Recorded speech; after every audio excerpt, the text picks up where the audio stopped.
Opa, fala aí. Bom dia, boa tarde e boa noite para você que está assistindo esse vídeo. Bem, hoje aqui eu vou tentar explicar mais ou menos o que é a forma de reprodução do vírus. Mas primeiro eu queria dar uma breve pauta sobre o que é o vírus. Vírus são seres parasitas e intracelulares obrigatórios. O que isso significa? É que eles precisam de funcionamento bioquímico de uma outra célula. No caso, a gente chama essa célula de célula hospedeira. Isso possibilita que eles se desenvolvam e se multipliquem. Nesse processo de reprodução, há dois tipos de ciclo: o ciclo lítico e o ciclo lisogênico. O que é o ciclo lisogênico? No lisogênico, os vírus que invadem a célula hospedeira incorporam material genético ao genoma dessa mesma célula. Nesse caso, a presença desse vírus não afeta nenhum mecanismo dessa célula. Todo o procedimento do metabolismo até a reprodução ocorre normalmente, como se nada estivesse acontecendo dentro daquela célula. A partir daí, quando essa célula infectada começa seu processo de mitose, ela leva o material genético do vírus até suas células filhas, aproveitando desse processo para se multiplicarem e contaminar novas células daquele organismo. Por esse mesmo motivo, algumas doenças ficam bem difíceis de serem detectadas ao longo do tempo. E quando são detectadas, elas já estão em um estado muito avançado. A AIDS e a herpes são alguns exemplos desse tipo de vírus. Como nesse processo as células desempenham suas funções normalmente, os sintomas ficam difíceis de detectar.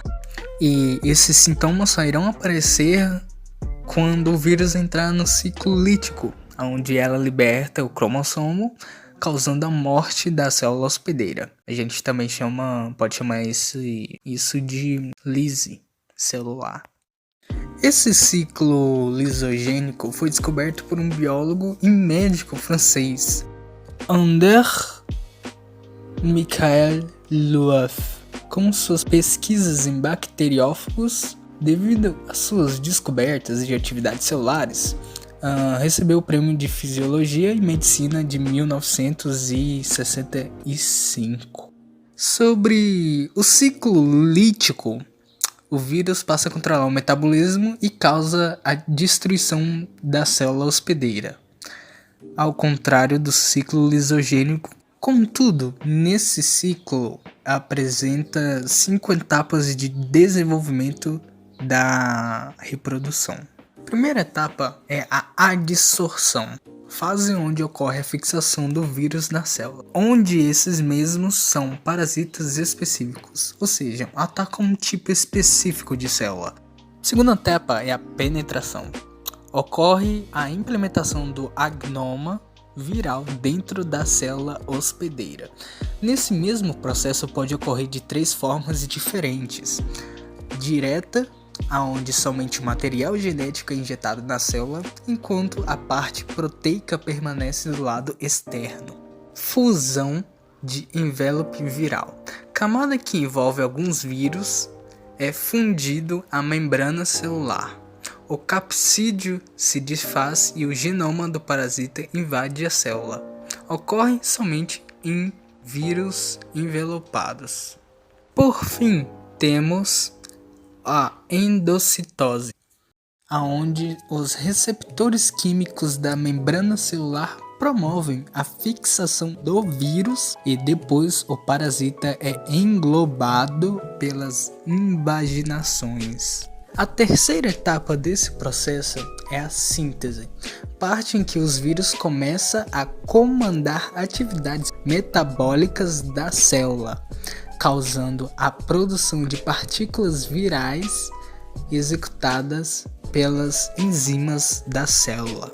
Quarta etapa é a montagem. Os elementos do vírus que foram produzidos antes são organizados a constituírem novos parasitas. Quinta e última etapa é a liberação. Na parte final desse processo, inúmeros vírus produzidos na etapa anterior realizam uma enzima viral chamada lisozima, que é responsável pela ruptura na célula hospedeira, também conhecido como lise celular. E com todo esse esforço de produção dessas enzimas, a célula hospedeira é destruída por não ter mais capacidade de produzir seus próprios componentes. Quando esse vírus apresenta ciclo lítico, ele recebe também o nome de vírus lítico ou virulento, como por exemplo os bacteriófagos ou fagos, onde eles destroem e infectam bactérias. Eu espero que você tenha entendido alguma coisa desse vídeo e eu agradeço por ter chegado até aqui porque, sério, esse vídeo deu um pouco de trabalho para ser editado. Então, obrigado, sério, de verdade, obrigado por ter chegado até aqui.